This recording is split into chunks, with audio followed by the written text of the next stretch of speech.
Once again, good evening. My name is Mario Trevino. I am the Director of Homebuyer Services here for Bryan College Station Habitat for Humanity. It's our pleasure to see everybody here. Thank you all for coming out to this informational session. We're glad to see you here. Glad to see that there's people that are interested in our program. So today we're going to be going over a very brief, just a quick overview of our program, what our requirements are, how this program works. If anybody has any questions, I would say if you'd like, you can just kind of jot it down and wait until the end, so that just in case throughout the presentation you might have your question answered, and if not, I'll be here, and we also have some staff back there that might be able to answer some questions if you still have some at the end of the presentation. So without further ado, we're going to go ahead and get started. Like I said, this is Bryan College Station Habitat for Humanity. And we are a nonprofit housing organization that operates on Christian principles. We actually opened our doors way back in 1989, and we've been serving the Bryan College Station area for now almost 40 years. And we provide low-income families a hand up, not a handout. So what that essentially means is that we don't give away houses. We try to help our low-income families succeed. We do sell the homes, so we do offer mortgages, and we invite everybody. Right? We don't discriminate. We can't discriminate. So we invite everybody to try and participate in our program and help make our community better. So in a nutshell, what we do, we sell, not give away. We sell 3 to 5 bedroom homes with a 30-year loan with 0% interest. Okay, there's nobody out there that does 0% interest loans, just good old Habitat for Humanity.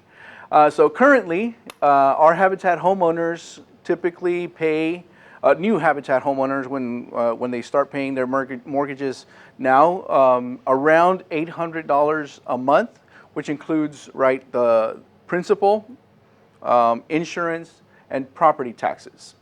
And those mortgage payments that come in to our affiliate go right back to covering costs to build more affordable housing. So that's how our program works. We sell these homes, mortgage money comes in, and that money goes towards building more affordable housing, which we sell, and it just keeps cycling through that our little ecosystem. So far, we've built over 300 homes. We've built close to, I think we're about to be done on our 320th, 321st home here in Bryan College Station. We've recently we merged with Washington County Habitat for Humanity, so we've actually started building out in Brenham as well. So we're blessed to have a community that supports us, and we're growing, right? Here are some benefits of a Habitat loan versus a conventional loan, right? So our Habitat loan here, our 3-bedroom houses right now are going for about $190,000. Of course, like I said, Habitat does 0% interest. And so interest over 30 years is $0, and you end up paying $190,000 for your home. Now, with a conventional loan, if you were to try to apply to a bank, you try to apply for a $190,000 home, which good luck finding one. And interest right now, I was looking up what interest is right now, just about 6%. And interest over 30 years, you'd be paying almost $220,000 just interest. So in total, you end up paying closer to $400,000 for a 3-bedroom home after you're done after 30 years. So there's a benefit to applying to a Habitat home. So real quick, a little bit of history. What is fair housing? So it is illegal for us as a lender, because we are a lender, to refuse to rent or sell housing on the basis of race, color, religion, sex, disability, familial status, or national origin. right? This all started in the 1960s with the Civil Rights Acts. Before 1965, there was no such thing as fair housing, right? A lot of low-income people of color would get discriminated against. They could discriminate on race, color, religion, sex, familial status, disability, national origin. People would do that. And so that set people back a lot. So in 1965, the Civil Rights Act of 1965 was passed to help fix this problem. So we have, you'll see these signs in our office, equal housing opportunities, just to let you know that we are an equal opportunity lender. It's also important if you are looking for housing, not just here but elsewhere. If you go out and you feel like a lender or a landlord is discriminating against you, you can call HUD's number right away. And I don't know that we have any brochures, but I'm sure you can find out. You can just Google. Google is your friend there.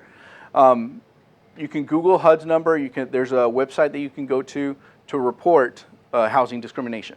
So just so you know. So, about our program real quick.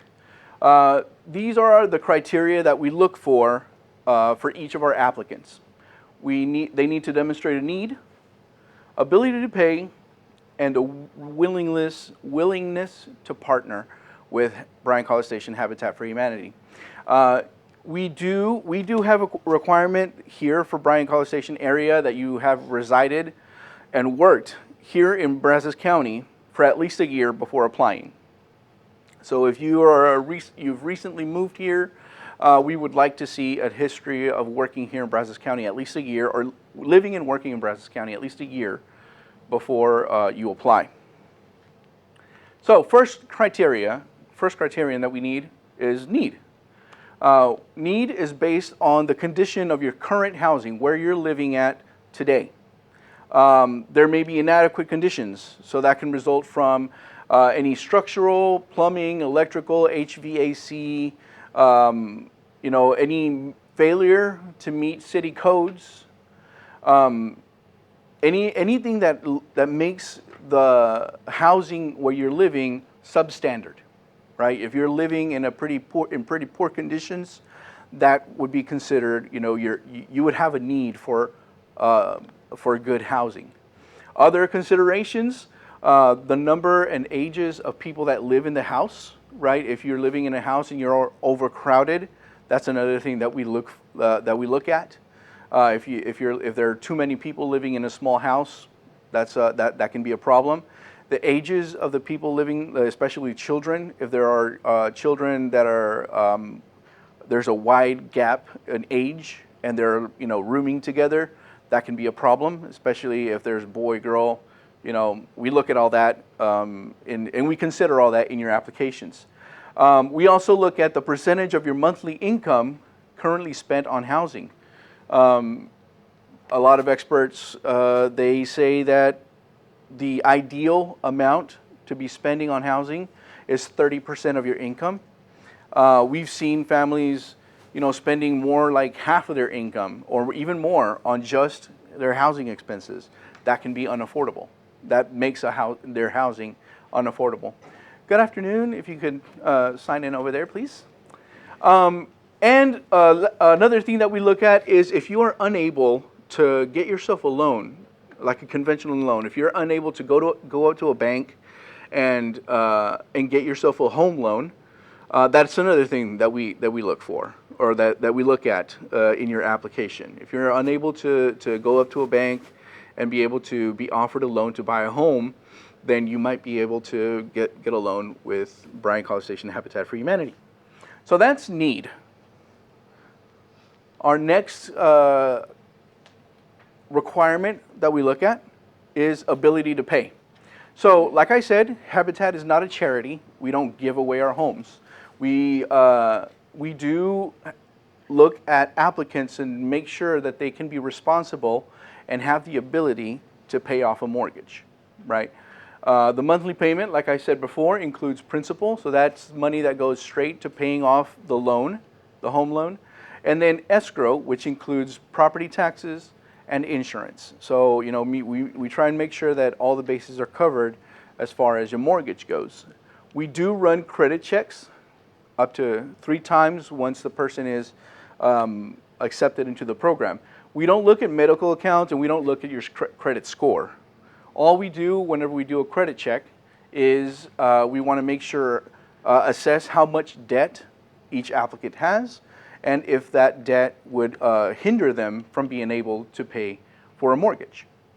So the 3 times that we do it is when we first turn in your application, we ask that you bring a money order to pay for that first credit check. And then if you're accepted into the program, there'll be several checkpoints where I'll check your credit to make sure you're staying within our debt to income requirements. And then, so before the wall raising of the house and before the closing where you buy the home. And you must, we do require, like I said before, you must have been receiving your current income for at least a year. So if you've lived here for at least a year and you've been working here for at least a year, that's something that we look at as well in your application. So we do try to make sure that you have a good working history. Our last, before we go into that, here's a table. You should see that also in your applications, a sheet, that first couple of sheets, you'll see that table. These are our income ranges that we serve, right? So based on your household size, these are the income ranges that we serve. So for example, family of 5, we say, mother, father, and 3 kids.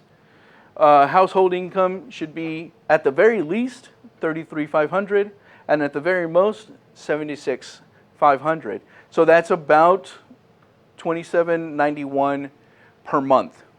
If you bring in that much, that's a minimum of $27.91 per month. That's just an example. So if you look at that for yourself, look at where you fall on that graph or that table, and you can determine for yourself if you'd be able to make the payments of a Habitat mortgage. Lastly, willingness to partnership. So BCS Habitat, we partner with individuals, with organizations, with churches, and of course with our home buyers. The partnership consists of volunteer labor, right? So people will help build their own house and their neighbor's house, or the people in the community. We're hoping, just as a by the way, we're hoping that we have a new subdivision in the progress right now that we're working on. So if you were to get accepted, you might very likely be some of those people that are going to be living in that subdivision. You're going to be building on your own home, and then also building on your neighbor's home. So these partnerships help us continue working, helping and spreading the word of our organization, and just help build stronger communities for all our local families here in Bryan College Station area. So if you're selected, you become a partner with Habitat, and you begin completing what we call your sweat equity hours. That's your volunteer hours. Sweat equity hours will be done by everybody living in the house that is above the age of 16. And we say above the age of 16, especially for when it comes to construction, for safety reasons. So 250 hours per applicant. So if you're applying by yourself, that's 250 hours that you have to be done. If you're applying as a couple or applicant and co-applicant, there's 250 and 250, so a total of 500 hours of volunteer labor. The sweat equity will be completed by working hours here at the office, at the Restore, which is down, I don't know how many are familiar with our Restore, it's just down the corner over there. By the way, y'all should go shopping there. We constantly have a lot of new products all the time. If you need any furnishings, if you need building materials, we got you over there. But yeah, so you'd be working as a volunteer over there, and then of course, building your home in construction. So all those opportunities are open for working your sweat equity hours towards your goal of either 250 or 500 hours. Right now, it may take, I'm gonna say take it a little lower, maybe 2 to 4 years from the moment you become a Habitat partner to when you move in your home. Right now, it's because we lack available lots. Like I said, we're hoping to get a new subdivision off the ground. So that might even go down even further as we build more houses and have more availability of lots. You might be able to apply and be in your house in 1 to 2 years. So again, here's hoping. And the process to become a Habitat partner has 3 phases. Phase 1, you submit your application to Habitat for approval. Once if you get accepted, you complete homeownership classes. We offer these classes, usually offer them like on a semester basis, and it's usually about 8 to 10 weeks of classes ranging from financial literacy to homeownership, home maintenance, how to be a good neighbor, all that good stuff. As you're doing that, you complete half of the sweat equity hours. That's the threshold under which you're able to accept or to choose a lot. Once you complete your half of your sweat equity hours, you can you can choose a lot. Once you choose a lot, you get added to the build schedule. You deposit. We will need you to deposit $2,000 towards your escrow account. That right there is not exactly a down payment. This is more an escrow deposit so that whenever it comes time to order insurance, we'll take from that to be able to pay for the first year of insurance and taxes on the home. So you're not behind when it comes time to paying your mortgage. After that, you'll successfully, hopefully, complete that second income, credit, and background check, which I'll be running at that second stage. You'll begin construction of your home on your assigned lot, and you'll complete the remainder of your sweat equity hours on construction on your home. And the last phase, we'll do the third income and credit check. And you'll complete and turn in the loan application when we already know how much the value of the house is. You sign loan documents, you attend your dedication and the home closing, and then it's your home, right? We give you the keys to your home, and you get to start paying on the mortgage for 30 years. So now for applications. Application appointments will be accepted the first couple of weeks, the first 3 weeks of April. So like I said here, April 25th, and it should be on the cover page of your applications, we'll be doing an intake day on April 25th. It's a Saturday. So please call within the first few weeks. To this number. That's my direct line to my office. Call so you can set an appointment, and then I'll put you on the appointments, and then I'll also set an appointment for like a pre-check to make sure that you have all your documents in order, because we will not be accepting any incomplete applications. So we got to make sure that all the documents that need to go along with your application are all in good order. And we will have like I said, have a pre-check for all the applicants to schedule an appointment. So starting April 1st, I'm going to be waiting for that phone to start blowing up for people to call in and set an appointment for April 25th. And it's going to be April 25th from about 9 or 10 to early afternoon, about 1 or 2. Okay, so we will have limited appointments available just because it's been a while since we've accepted any applications, and we want to make sure that we're not too overwhelmed. So this is going to be first come, first serve. If anybody, if slots do fill up, I can put you guys on a wait list. Just in case anybody cancels, you can be put onto the schedule, and we'll call you to let you know. For anybody here, if you own any land, if you are a landowner, if you have a lot here in Bryan, College Station, we would love to build on it, right? There are a couple extra requirements. We do still require you to complete the application. We do require that the land is here in Brazos County, and that you own the land clear of any major title issues, right? We want to make sure that there's no liens, that the title is clear, and that the land is buildable, accessible, and that there is infrastructure in place. So if you own land out in the boonies and ain't no way to get there, that it doesn't really work as well. Or if you own land here in the city, but there's no road that leads to the property, that's also kind of hard to do. So we want to make sure that you fulfill these requirements as well if you are a landowner and you would like for us to build on your land. We've already built on, I think it's two or three home buyers or homeowners that have had their own land. They applied and they were successfully accepted, and they have had their house built on their own land.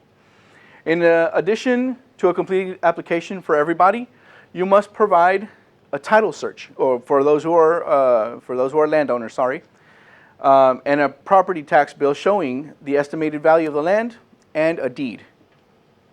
We do require that, please. That'll just make sure that everything is on the up and up, and it's not just you saying, "Hey, I own this. My grandfather gave me this, gifted this to me," but then there's a lot of title issues. We've had to have that before, and it's a big headache for everybody. For other people, if you think that Habitat might not be your best choice or something that works out for you, there are other affordable home ownership programs. Of course, the government does offer loan programs, right? There's FHA loans. They can access this with a lower credit score. So if you think you're like, you know what, my credit's not all that good, FHA does offer these loans. They have capped rates for interest, and also you do have to keep in mind that they do have private mortgage insurance that you have to pay until you. They have also a lower down payment requirement. VA for veterans, if there are any veterans in the house, you can always apply for a VA loan. It has also several perks. One of them being $0 down for a loan, and also very low interest, if I'm not mistaken. And USDA loans for anybody who would like to live outside of city limits and wanted to live in the rural county. There are home loans for that. They do require a higher credit score. And also, if I'm not mistaken, none of these here are 0% interest. They can be pretty low. I think USDA loans can be as low as 1 or 2%, but none of them are 0% interest. So just so you're informed, if you think the Habitat might not be the best choice for you, here are some other options. So now, yeah, it's about 20 minutes. So if there are any questions, please let me know. Anybody? Is there something that, okay, ma'am? You said we needed to bring in money order for the credit check. How much is it? Oh, yes, sorry. Yes, the money order for the credit check, that'll be $60. When you come in to turn in your application, you'll bring in that money order along with your application. It'll be $60 made out to BCS Habitat. That way we can pay for that initial credit check. Yes, ma'am? I'm sorry? The Habitat, do y'all go by credit? Checks and that, like, you know how you just gave us the additional information for the FDH, they go by credit and government assistance stuff, but Habitat, do y'all go by credit? So we will check your credit. We don't really consider your credit score. So if you have 520 or you have 680 or 620 or what, I think the usual, like banks, they will check your credit and they'll make sure that your loan is, or your credit is at least 620, for example. We don't check your credit score. All we check your credit for is any debt that you might have, so that we can do an analysis of what your income is versus your debts to make sure that we're not overloading you with a too high of a payment. Or stuff like that. So we only check for debt, not for credit scores. Yes, ma'am. Where's the new location that you're planning to build? I'm sorry? Where's the new location you're planning to build at? Where do we plan on building? Well, you said there was a new one coming. Yeah, so our new subdivision hopefully is going to be off of 2818. So like north-ish, Bryan. If you know where Jane Long Elementary is. But not as far as Pleasant Hill? No. But yeah, if you know where Jane Long Elementary is in that area, we'll start building hopefully in towards the end of this year. So we'll for anybody that gets accepted, you might have a chance of being some of the first homeowners that live in that new subdivision. We're hoping that everything goes smoothly and quickly because we are running out of lots here in Bryan College Station. Yes, ma'am. Do y'all do Navasota, Hearn, Iowa, or Snook? Or is it Currently, right now, we don't serve any other counties outside of Brazos and Washington. I don't know what we have in store for the future. I don't want to give any false hopes, but I know that my hope is that we're able to serve the entire Brazos Valley, right? Madison County, Grimes, Robertson. But for right now, we are only serving Brazos County and Washington County. Any other questions? Yes, ma'am. If you can speak up. Credit pull, does it affect the credit? Is it a hard pull or a soft pull? We will be doing a hard pull, a single hard pull, because that'll give us the most complete credit history. Of course, that's why we try not to do as many credit checks, just because we know that doing a hard pull does affect your credit. So just so you know, that if you do choose to apply, we will run a credit check, and that hard pull will affect your credit momentarily, but then it should go right back up. Usually a hard pull will kind of make your credit dip a little bit, but then it should go up regardless of whether you get the loan or not. So, any other questions? Yes, ma'am. If you have your own land, Mhm. it has to be 100% clear, no one else on it, just you. How do that work? We would like for that, if you own your own land, for it to be clear of any liens. That if you're the only owner, it shows on the title record that you are the only owner and nobody else owns it. Mm-hmm. Just to make it easier for us to be able to build on your land and then do the whole conversion from construction to permanent loan. Yeah, it just makes it a lot easier. Yes, ma'am.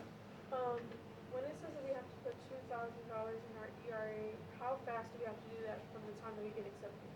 So if you're accepted into the program and you start making the $2,000 payment, it can be done over with some payments over time. It doesn't have to be just a big lump sum if you don't have that, because I know I don't have no $2,000 just sitting in the bank waiting for me. But it can be done in increments up until we need that entire $2,000 to be funded. So don't you worry if you don't have $2,000 like right away. It's not going to be an impediment. We're not going to be saying it's like, oh, you don't have $2,000. Well, too bad. So there's possibilities of being able to do that.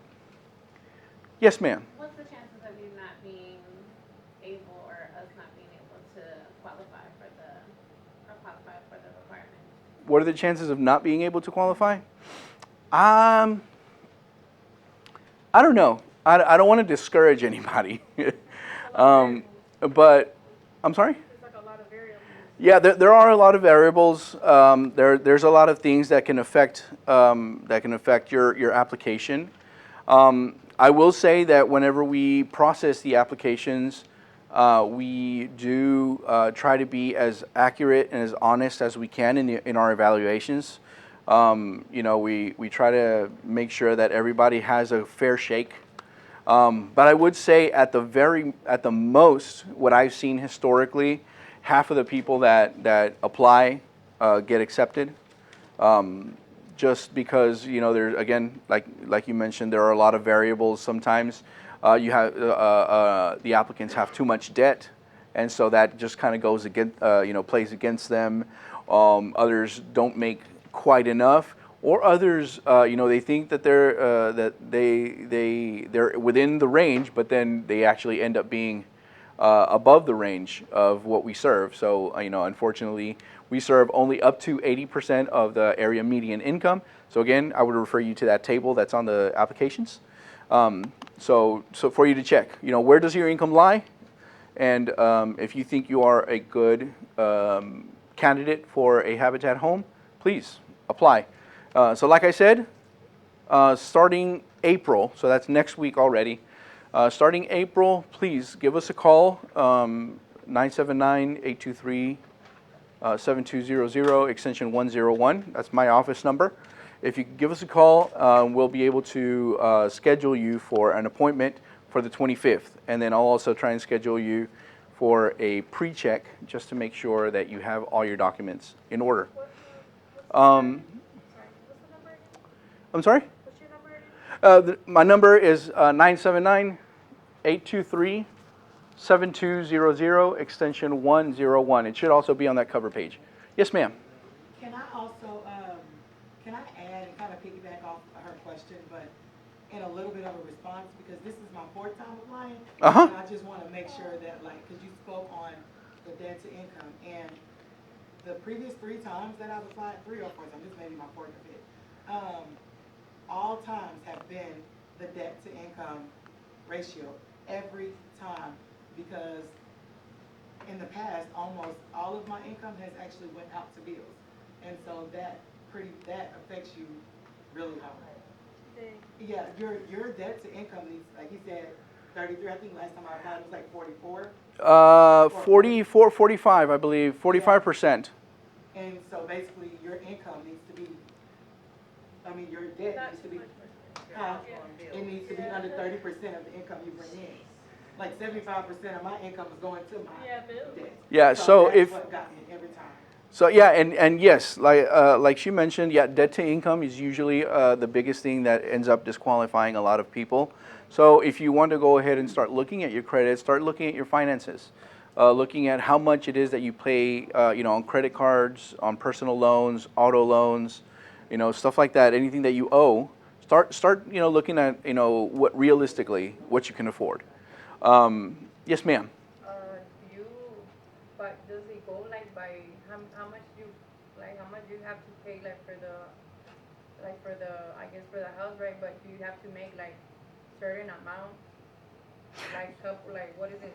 Probably I would say like 3 or 4 times like the amount that you have to pay the apartment that you have they ask you Mm-hmm. to make like certain like. Yeah, so whenever we're looking at your application, we want to see at the whenever we try to sell your homes, I know we want to try and see and make sure that your mortgage is around 30% of your income, right?